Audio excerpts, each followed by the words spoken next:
Vamos a ir a Isaías 43. Isaías 43. Cuando estén ahí me dicen amén. Ahora, así dice Jehová, creador tuyo, oh Jacob, y formador tuyo, oh Israel. No temas, porque yo te redimí, te puse nombre, mío eres tú. Cuando pases por las aguas, yo estaré contigo, y si por los ríos, no te anegarán. Cuando pases por el fuego, no te quemarás, ni la llama arderá en ti. Porque yo, Jehová, Dios tuyo, el Santo de Israel, soy tu Salvador. A Egipto he dado por tu rescate, a Etiopía y a Seba por ti. Porque a mis ojos fuiste de gran estima, fuiste honorable y yo te amé. Daré pues hombres por ti y naciones por tu vida. Cierre conmigo sus ojos, levante sus manos y diga conmigo: Señor Jesús, gracias por la palabra de esta noche. Es para mí, yo lo creo. Recibo esta palabra en lo más profundo de mi corazón. Y te ruego, Señor, que me ayudes a obedecer tu palabra en el nombre de Jesús. Amén. Amén. El mensaje de esta noche se llama Dios está conmigo. ¿Cómo se llama este mensaje? Mis queridos hermanos, eso que acabamos de mencionar no es solo un título de una predicación. Eso es una realidad. ¿Cuántos dicen amén a eso?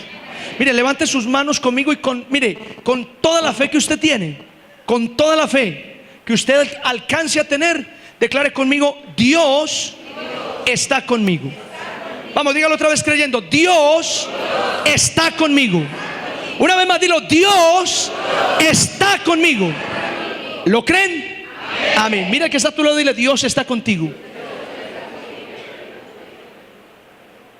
Una maestra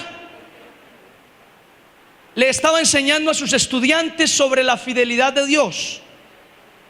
Y para ilustrar mejor el tema, le dijo a los estudiantes que Dios era tan fiel como un perro. Hubo un silencio. Y segundos después, un niño levantó la mano y dijo: profesora, Dios es más fiel que un perro. La maestra dijo: explica. El niño dijo: el perro cuando se siente viejo, se enferma, se muere o se va. En cambio, Dios ni se enferma, ni se muere, ni se va. Permanece para siempre con nosotros. ¿Cuántos dicen amén a esto? Diga conmigo: Dios permanece para siempre conmigo. Amén. Dios estará con nosotros para siempre. Mateo capítulo 28 versículo 20, después de la gran comisión, nos enseña una promesa fantástica. He aquí, yo estoy con vosotros todos los días. ¿Cuántos? Todos los días hasta el fin del mundo. Mira que está tú, lo dile: Dios está contigo todos los días. Todos los días el Señor está contigo, todos los días. ¿Hasta cuándo? Hasta el fin del mundo. Hasta que se acabe esto, el Señor estará contigo. Amén. Ahora, ¿por qué el Señor estará con nosotros siempre? ¿Por qué razón? ¿Será porque nosotros estamos con Él? ¿Será porque nosotros somos santos? ¿O porque nosotros somos fieles? ¿O porque somos dignos de que Él esté con nosotros? Nada de eso. Porque la verdad no somos santos. Tenemos cara de santos, pero no somos santos. Mira que está a su lado, mírenle esa cara de santidad tan tremenda. Pero es solo cara. Tampoco somos los más fieles. Somos infieles al Señor. Y tampoco somos dignos. De hecho, no merecemos tanta fidelidad del Señor. Entonces, ¿por qué razón el Señor estará con nosotros todos los días hasta el fin del mundo? no es por lo que nosotros hagamos por Él, es más bien por lo que Él ha hecho por nosotros. Por esa razón Él permanece fiel. Él ha hecho mucho por nosotros como para perder esa inversión.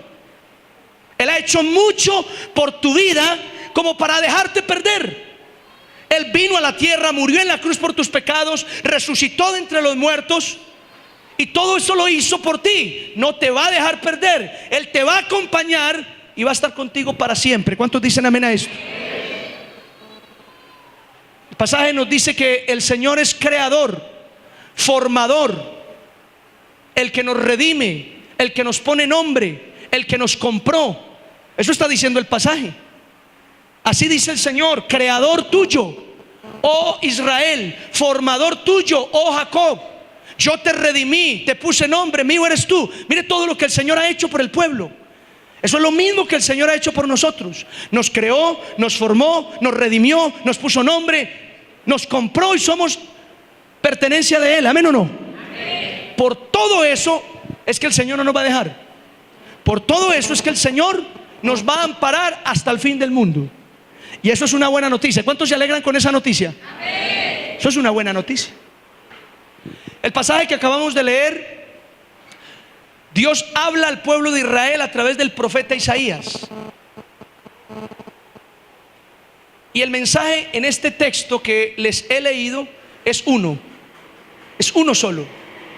El mensaje de parte de Dios para el pueblo es: no temas. Diga conmigo: no temas. No temas. Vuelvo a leer el pasaje y el mensaje central ahí en esos versículos para el pueblo de Israel es: no temas. Dios le dice a través del profeta Isaías al pueblo: no tengas miedo, no temas. Israel tendría muchas razones para tener miedo.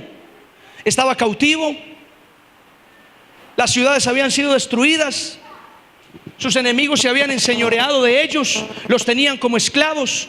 Ellos se preguntarían: bueno, ¿algún día seremos libres de este cautiverio? Habían muchas razones para tener miedo. Pero Dios a través del profeta les dice: no teman. Esta palabra no temas, o estas palabras no temas, en Isaías se repiten 25 veces. Y en el resto de la Biblia se repiten 365 veces. Quiere decir que cada mañana que te levantas, de los 365 días que tiene el año, el Señor te dice: no temas. No temas. Mira que está a tu lado, dile: no temas. No temas, porque el Señor está contigo. Cada mañana el Señor tiene un no temas para ti. No tengas miedo. No tengas miedo. Los que saben de estos temas afirman que hay varios tipos de miedo. Por ejemplo, existe el miedo irracional. ¿El miedo qué? Lo conocemos como fobia. ¿Alguien tiene fobias aquí? Nadie. Creo que muchas personas tenemos fobias. La fobia es un miedo irracional.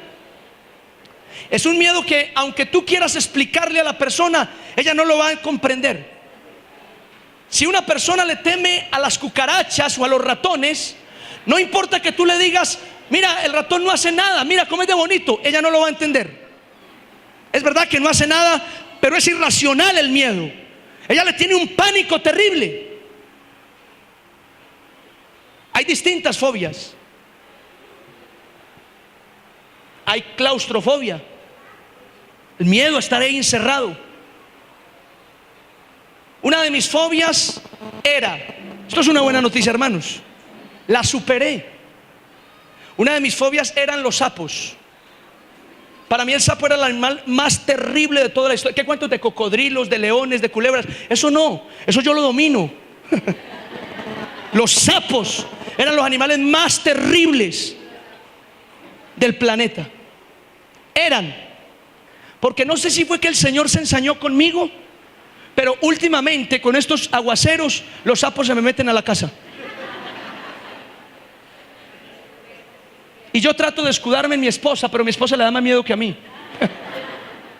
Y yo estoy tranquilo en la casa sentado cuando escucho un grito en el patio, fuerte. Y entonces yo ya sé qué es.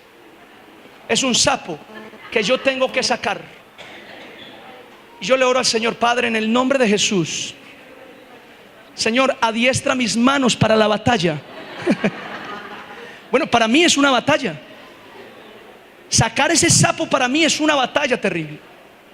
Así que yo voy y cuando está debajo del tanque, me acerco, cojo una escoba y corro los baldes y me vuelo. Respiro y otra vez vuelvo. Con la escoba atrapo el sapo, cierro los ojos y lo saco. Y otra vez me vuelo. Y ya por último, frente a la puerta, lo saco de un golpe. Yo digo, aleluya, victoria del Señor, amén, no vuelves aquí. Y al otro día que llueve, hay otro. Y así me la paso. Y todos estos días he sacado tantos sapos que ya no tengo el número de los sapos que he sacado de mi casa. Entonces, como que superé esa fobia. Eso digo yo. Ok, el miedo del que nos habla la Biblia en este pasaje no es el miedo irracional, no es la fobia. La fobia es algo que los seres humanos tienen y que pueden convivir con esa fobia.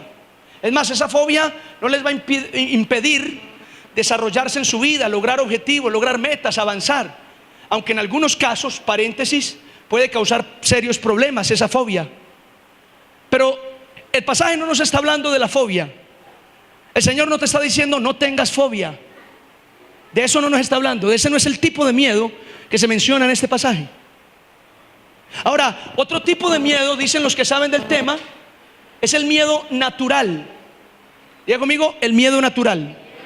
Hay un miedo que es natural, que tú debes tener, que viene incorporado en los seres humanos.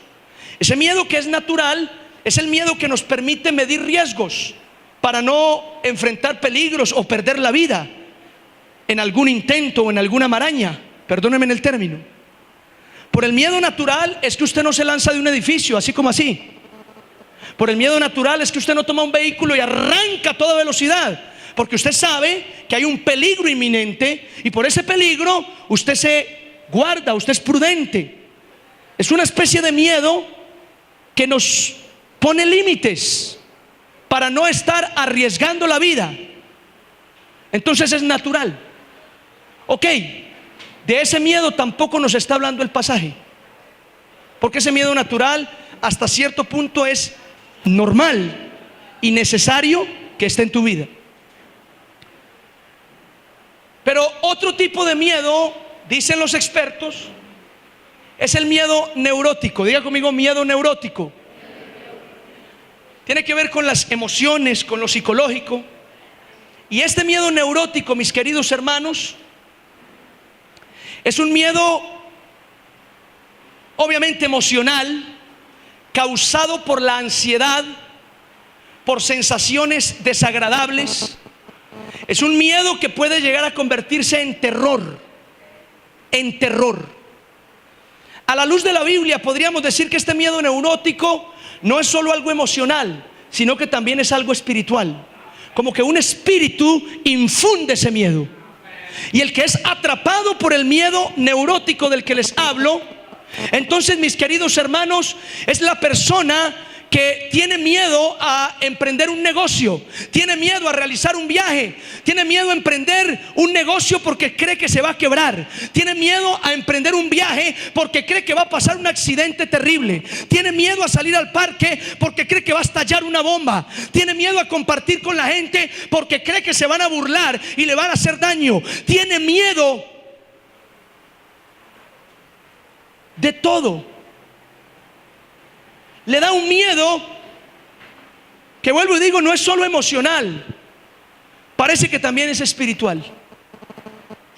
Y resulta que el miedo, mis queridos hermanos, el miedo paraliza, el miedo estanca, el miedo nos impide avanzar para lograr cosas mayores. Eso hace el miedo. De ese miedo neurótico que llaman algunos expertos, de ese miedo es del que nos está hablando la palabra del Señor. El Señor te dice: no tengas miedo. Hay gente que vive muerta del miedo al fracaso, muerta del miedo a que las cosas salgan mal, muerta del miedo a asumir riesgos para alcanzar objetivos. De ese miedo es el que el Señor está hablando en la palabra. No tengas miedo. No tengas miedo, mis queridos hermanos. Mira que está a tu lado y dile: no tengas miedo. No tengas miedo. No le tengas miedo a nada. No tengas miedo de nada.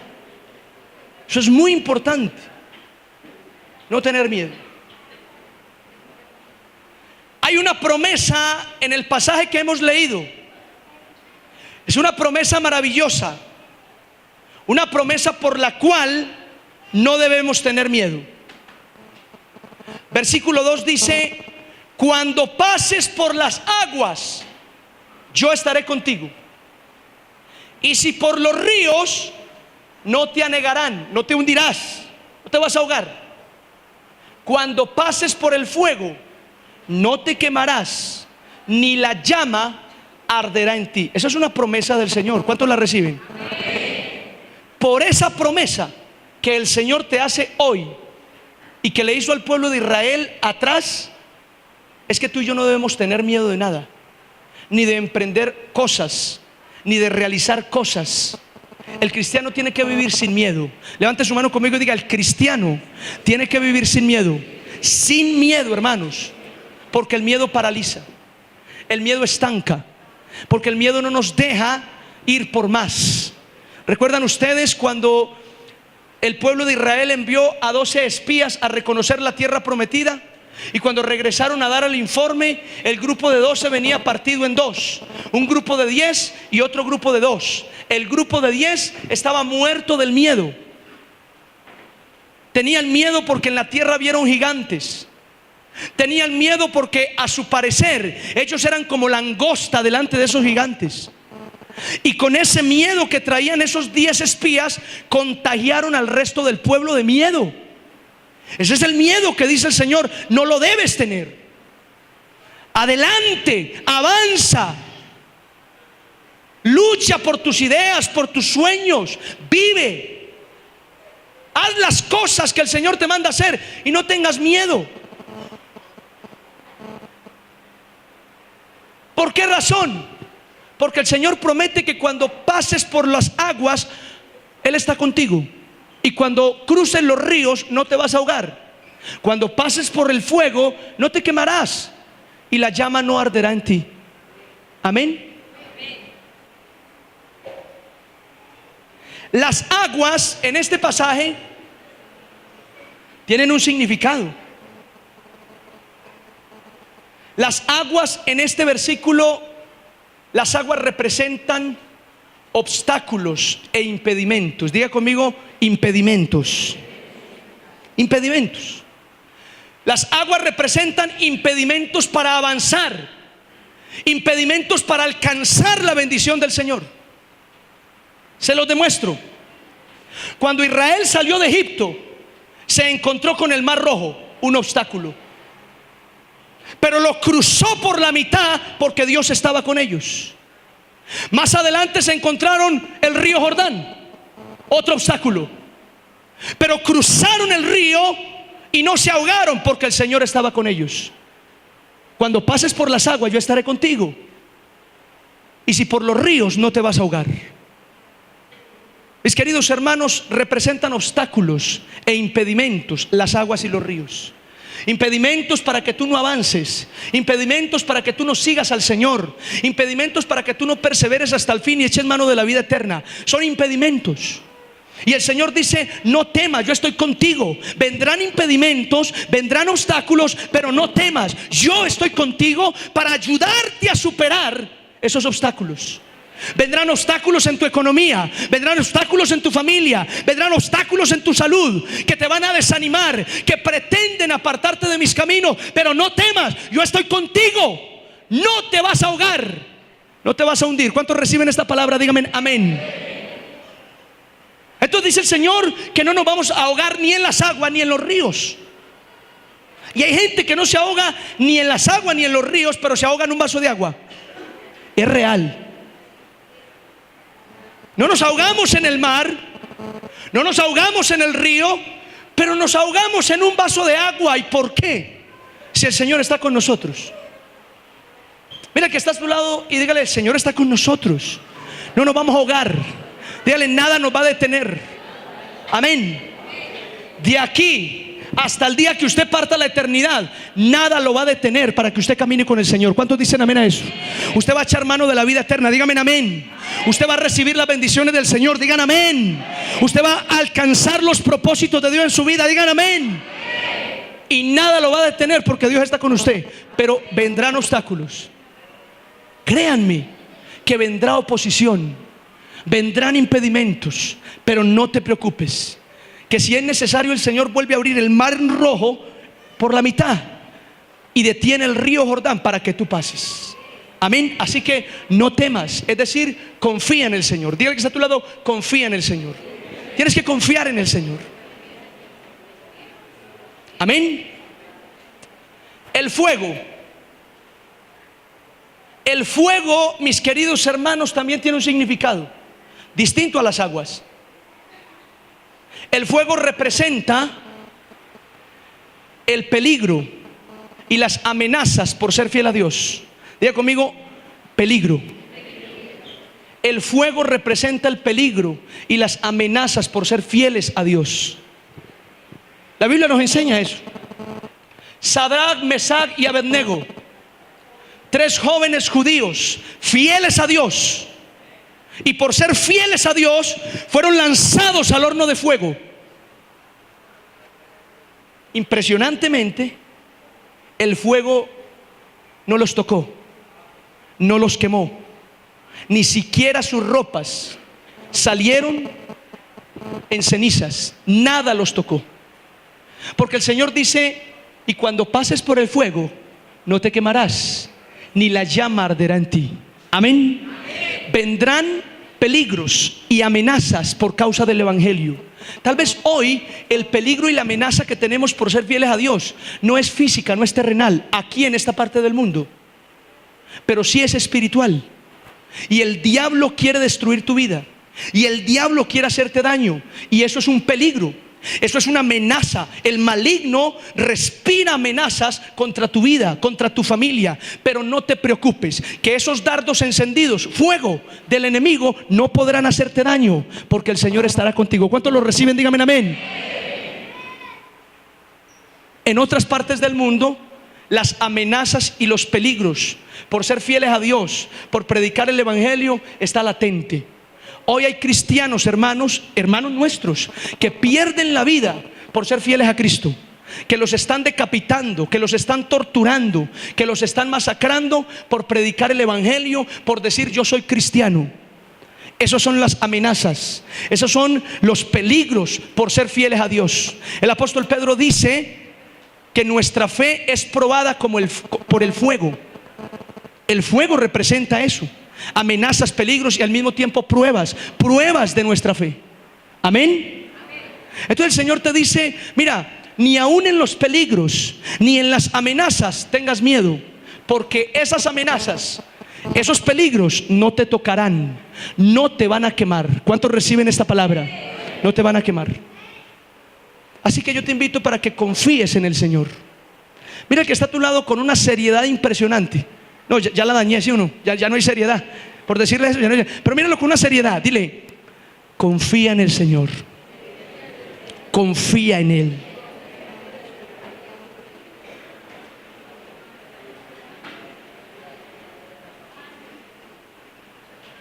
Quiero que recuerden conmigo a aquel hombre que escalaba una montaña muy grande. Tan grande que mientras la escalaba se hizo oscuro. Cayó la noche. Ya no podía ver de dónde agarrarse. Así que, agarrando en falso, resbaló y rodó montaña abajo. Como pudo, logró agarrarse de unas ramas, maltratado, raspado, herido. Miraba hacia abajo y solo veía tinieblas. Miraba hacia arriba y veía la cima de la montaña, pero muy lejos. desesperado y angustiado, comenzó a gritar: ¡Ey! ¡Ey! ¡Ey! El eco. ¿Hay alguien arriba que pueda ayudarme? Me.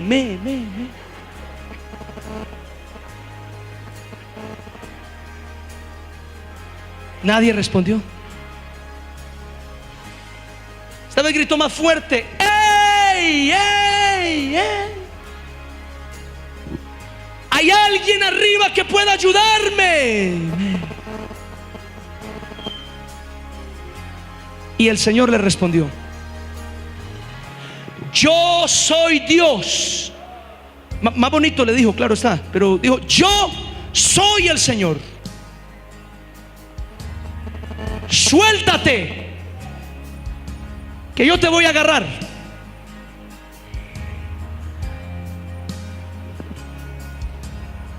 El hombre miró hacia abajo,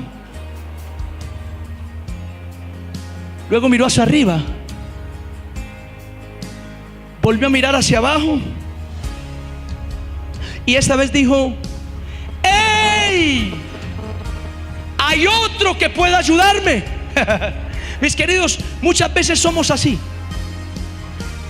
debiendo confiar en el Señor, que es el que nos socorre, que es el que nos ayuda.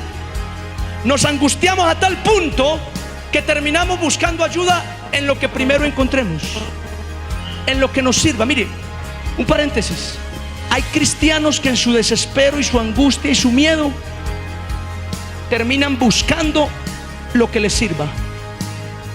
Si la bruja de la esquina le soluciona el problema, hasta allá llegan. Y eso es una bofetada al Señor, es un pecado contra el Señor. Tú tienes que confiar en el Señor. Amén. ¿Cuántos dicen amén a esta palabra? El Salmo 117, decía el miércoles, es el salmo más corto de la Biblia. El Salmo 119 es el salmo o el capítulo más largo de la Biblia. Y entonces el Salmo 118 está en la mitad, entre el 17 y el 19. Vea qué profundidad bíblica la que tengo hoy. El centro de la Biblia está en el Salmo 118. Y el versículo de toda la mitad de la Biblia es el versículo 8. Ese versículo dice: mejor es confiar en Jehová que confiar en el hombre. ¿Cuántos creen esa palabra? Mira que está tú lo dile: mejor es confiar en Dios que confiar en el hombre. La mitad de la Biblia, el centro de la Biblia te está diciendo: mira, mejor es que confíes en Dios a que confíes en el hombre. El Señor te dice esta noche: no temas, no temas.